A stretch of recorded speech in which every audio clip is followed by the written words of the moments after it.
Assalamualaikum warahmatullahi wabarakatuh. Kembali lagi bersama saya Setio Prayugo di channel S Prayugo. Sebelumnya mudah-mudahan kita semua dalam keadaan sehat walafiat dalam rutinitas kita di seputaran tanaman nilam itu sendiri gitu. Nah, hari ini saya lagi berada di Desa Sinorang, tepatnya di Dusun Tumpu Jaya. Dan hari ini saya lagi bantu keluarga saya sedang membersihkan lokasi perkebunannya yang luasannya kurang lebih 1 hektar yang nantinya akan ditanami tanaman nilam gitu. Nah, dalam proses pembersihan ini memang masih belum semuanya bersih, tetapi ada beberapa yang sudah bersih, itu sudah tertanam nilam. Ini kurang lebih sekitaran 1000 dengan yang belum dibuka cepuknya, dan mudah-mudahan menanam di bulan ini cuaca bisa mendukung ya, karena khususnya di daerah kami 4-5 hari ini cuacanya cukup panas, sehingga mudah-mudahan siapapun yang menanam tanaman nilam di minggu ini tanamannya tidak mudah mati gitu. Nah, baik, hari ini saya akan berbagi informasi atau pengalaman untuk penggunaan pupuk itu sendiri, karena ini sangat penting dalam mengaplikasikan pupuk yang dibutuhkan oleh tanaman nilam itu sendiri. Nah, baik, saya nanti akan memberikan informasi terkait itu. Sebelumnya kita akan lihat tanaman yang sudah ditanam oleh keluarga saya yang ini baru beberapa hari dilakukan buka cepuk gitu. Baik, kita coba lihat. Nah, ini adalah tanaman nilamnya yang sudah ditanam dan dibuka cepuknya. Terlihat ini tumbuh ya, artinya 95% itu hidup, dan mudah-mudahan 5 hari panas ini tidak mempengaruhi proses pertumbuhan dari tanaman nilam ini gitu. Nah, ini terlihat juga ada menanam cengkeh ya, walaupun cengkehnya masih kecil sudah tertanam dan mudah-mudahan tidak mati juga. Dan terlihat ini masih ada tumpukan kayu-kayu yang belum dibersihkan, jadi ini nantinya akan dibersihkan secara keseluruhan, dan total luasan 1 hektar ini akan ditanami nilam. Jadi mohon doanya kepada sahabat-sahabat semua, semoga tidak ada kendala dalam proses penanaman di lokasi ini gitu. Nah, ini sementara pembakaran. Nah, kita lihat yang belum dibuka cepuknya, karena ada yang belum dibuka cepuk yang juga itu sudah tertanam. Nah, ini rencananya besok kita akan lakukan proses penyemprotan di sekitaran sini, dan hari ini kita tadi lagi memotong kayu-kayu yang panjang ini bekas bakaran, yang supaya nanti ini proses mengumpulkan, proses pembakarannya bisa kita tumpuk jadi satu. Jadi cuacanya sangat panas sahabat-sahabat semua. Ini mudah-mudahan cengkehnya tidak mati karena umurnya masih ya lumayan lah umur dari cengkehnya yang ditanam. Nah, ini adalah tanaman yang sudah ditanam dan belum dilakukan buka cepuk, dan mudah-mudahan ini tidak mati ya sahabat-sahabat semua, karena memang cukup ekstrim cuacanya 5 hari terakhir ini, yang sebenarnya di bulan ini cuacanya itu cuaca hujan gitu. Tapi sepertinya ini adalah doa dari petani nilam juga, karena bulan ini banyak tanaman nilam yang sudah siap untuk dipanen gitu. Nah, seperti di sekitaran cengkeh sana itu juga sudah siap panen, dan mungkin saja tidak lama lagi ini akan dipanen, yang kemudian cuaca panas ini bisa dimanfaatkan untuk proses penjemuran itu sendiri. Dan mudah-mudahan semua sulingan yang ada di dataran Toili ini bisa memperoleh kayu bakar dalam proses penyulingan nilam milik petani itu sendiri, karena setengah mati juga kalau misalnya nilam kita sudah siap disuling tetapi kayunya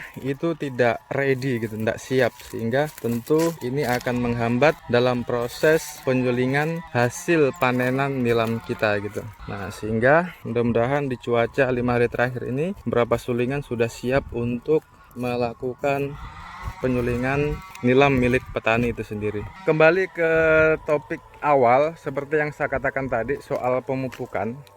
ini sangat penting ya, karena tanaman nilam ini juga membutuhkan nutrisi ya, membutuhkan nutrisi yang itu sesuai dengan kebutuhan dari tanaman itu sendiri gitu. Nah, jadi tetap seperti tanaman yang lainnya, kebutuhannya adalah N, P, K, dan magnesium gitu. Nah, sehingga dari unsur 4 ini yang kemudian kita akan aplikasikan di tanaman nilam kita. Nah, sehingga untuk memberikan pupuk ini itu harus sesuai dengan dosis gitu. Nah, jadi ada beberapa kelebihan dan kekurangan tentunya dalam proses pengaplikasian dari pupuk itu sendiri ya. Jadi nanti kita akan bahas. Jadi kepada sahabat-sahabat semua, saya harus sampaikan dalam memberikan pupuk kepada tanaman nilam kita. Jadi ini ada banyak versi ya. Kalau kemarin saya tunjukkan, yang pertama saya memakai pupuk NPK untuk pupuk dasarnya, atau menggunakan pupuk cantik ya. Nah, ini bisa diaplikasikan dengan dua metode ya. Yang pertama itu ditugal, yang kedua bisa dihambur, dan ada salah satu cara lagi yang ketiga, yaitu dikocor atau disemprotkan gitu. Nah, dari beberapa metode ini tentu ada kelebihan dan kekurangan jika metode ini diaplikasikan oleh kita di tanaman nilam kita itu sendiri gitu. Nah, sehingga coba kita akan analisa, kita akan bahas satu persatu kelebihan dari tanaman nilam yang kita pupuk pakai metode tugal seperti yang saya lakukan kemarin. Nah, jadi yang pertama, kalau misalnya kita pakai metode tugal itu kita lubangi terlebih dulu di sekitaran tanaman nilam kita, yang kemudian kita masukkan butiran pupuk dasarnya di tanaman nilam kita itu sendiri. Nah, dengan metode tugal ini, kelebihannya yang pertama, kita bisa menghemat pupuk yang kita gunakan.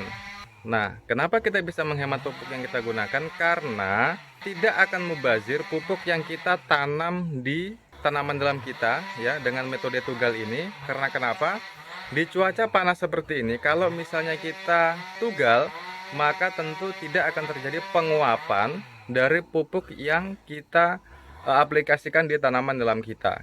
Ini menjadi salah satu kelebihan dari metode penugalan itu sendiri, sehingga pupuk yang kita berikan kepada tanaman dalam kita itu pure diserap oleh akar dari tanaman dalam kita itu sendiri, sekalipun membutuhkan waktu yang sedikit lama dalam proses penguraian pupuk yang ada di dalam tanah itu sendiri gitu. Jadi sekalipun lama, tetap akar dari tanaman dalam kita itu akan menyerap unsur pupuk yang ada di pupuk yang kita sudah aplikasikan itu sendiri. Nah, ini metode penugalan. Nah, kalau metode dihambur ya, jadi kalau di cuaca panas, tentu ini akan mengurangi kadar atau nutrisi dari pupuk yang kita akan aplikasikan itu sendiri. Misalnya, kita akan aplikasikan di musim panas, gitu ya. Kita akan aplikasikan di musim panas dengan metode disebarkan, maka itu akan terjadi penguapan terhadap pupuk yang kita sudah tebar di sekitaran tanaman nilam, dan tentu kandungan nutrisi dari pupuk itu sendiri sudah berkurang gitu. Nah, itu kalau di cuaca panas. Kalau misalnya di cuaca yang masuk musim penghujan, ini justru kita akan khawatirkan kalau misalnya kita menggunakan metode disebar gitu. Karena kenapa? Dikhawatirkan jangan sampai pupuk yang kita sebar itu terbawa arus air gitu. Jadi curah hujan yang terlalu tinggi sehingga pupuk yang kita sudah taburkan di sekitaran tanaman nilam kita hanyut dibawa oleh air itu sendiri. Bagus kalau misalnya dia larut menyatu ke dalam tanah, tetapi yang dikhawatirkan jangan sampai dia hanyut terbawa air yang itu tidak bisa diserap oleh akar tanaman dalam kita. Apalagi kalau medan tanaman kita ya, medan lahan kita itu di daerah lereng, maka dengan metode disebar ini kita akan buang-buang pupuk yang tentunya hanya kalau dipresentasikan ya, 5% yang kita sudah aplikasikan, mungkin kalau hanya di bawah air ya sisa 1% yang bisa diserap oleh tanaman dalam kita. Itu yang kedua dengan metode disebar.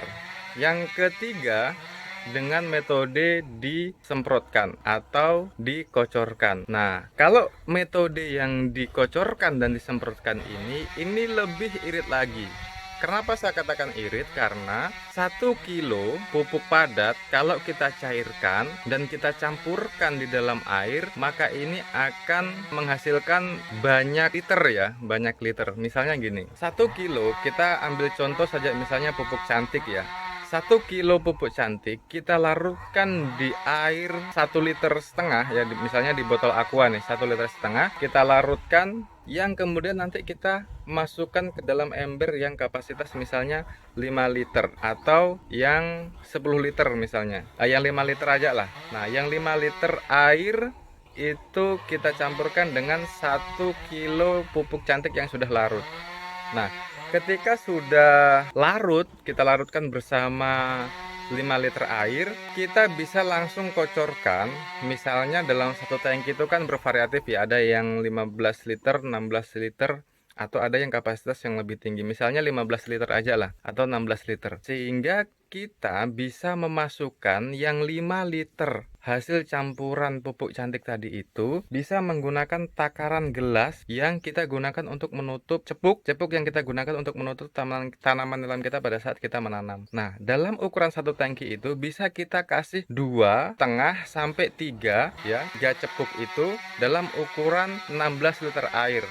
Metode pengocorannya itu bisa menggunakan semprot ya. Ada semprot yang itu langsung keluar air deras, dia tidak pakai mata spuyer, jadi dia langsung los, selang langsung los, tetapi ada penahannya untuk ketika kita tidak ingin mengeluarkan pupuk di tangki kita gitu. Nah, sehingga dengan metode kocor ini maupun semprot ini, pupuk yang kita aplikasikan di tanaman kita tentu yang pertama kelebihannya kita tidak merugi, akan terjadi penguapan di musim panas atau terjadi hanyutnya pupuk kita di musim penghujan, karena ketika kita memakai metode semprot maupun dikocorkan, larutan dari kandungan pupuk cantik yang kita aplikasikan itu langsung terserap oleh tanah, yang kemudian nanti akan diserap kembali oleh akar dari tanaman nilam kita. Sehingga dalam mengaplikasikan pupuk dasar dari tanaman nilam kita, ini terserah kepada sahabat-sahabat semua mau memakai metode yang seperti apa.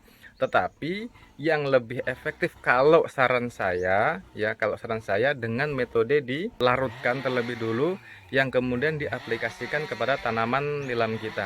Karena kemarin saya coba metode yang itu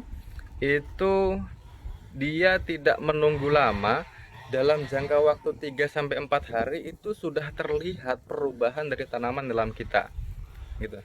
Nah, kalau misalnya pakai metode ditugal ya, dicangkul atau ditugal dan lain sebagainya, kemudian kita berikan seujung cubitan kita di lubang tersebut, itu memang benar diserap oleh tanaman nilam kita, tetapi prosesnya dia yang masih agak lama karena butuh menghancurkan pupuk yang kita aplikasikan itu, yang kemudian nantinya akan diserap oleh akar tanaman nilam kita.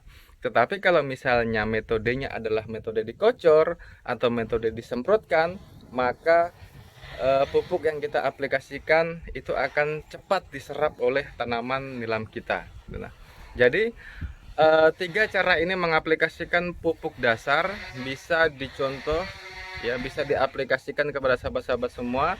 Yang pertama bisa dilihat medan tanam kita itu seperti apa. Yang kedua kita juga mesti memperhatikan cuaca. Dan yang ketiga tentu kita meminimalisir budget yang kita gunakan dalam memelihara tanaman nilam kita yang sudah kita tanam gitu. Nah, misalnya seperti ini ya yang kita lihat tadi.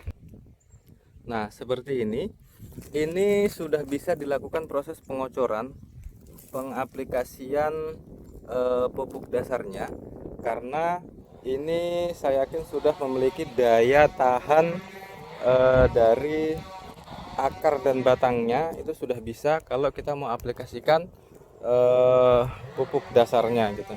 Nah, sehingga jika ini dilakukan metode pengocoran di sekitaran batang tanaman nilam kita ini ya ini maka saya yakin dan percaya akar dari tanaman nilam kita ini cepat menyerap apa yang sudah kita berikan kepada tanaman nilam kita. Nah, metode ini bisa dilakukan 15 hari sekali atau 20 hari sekali. Dan kita bisa lihat bagaimana pertumbuhan dari tanaman nilam kita. Ingat, jika tanaman nilam kita terserang penyakit atau hama, segera atasi. Dan kita bisa lihat kalau untuk hama, terserah kepada sahabat-sahabat semua, tergantung hamanya apa. Itu bisa menggunakan Miami seperti yang saya gunakan. Dan kalau mau mengobati yang sakit, juga bisa menyemprotkan fungisida, rabat atau yang lainnya gitu. Nah, jadi kepada sahabat-sahabat semua,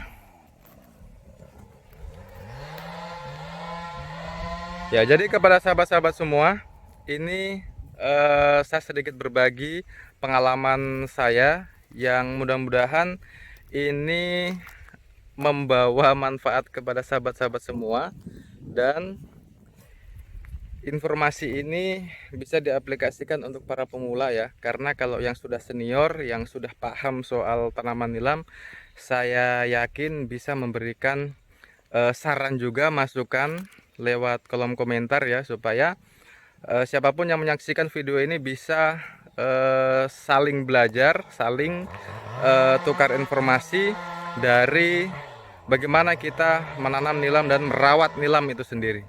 Baik, terima kasih kepada sahabat-sahabat semua. Saya mohon maaf kalau ada kata-kata saya yang salah ataupun kurang lengkap, mohon diluruskan jika ini benar-benar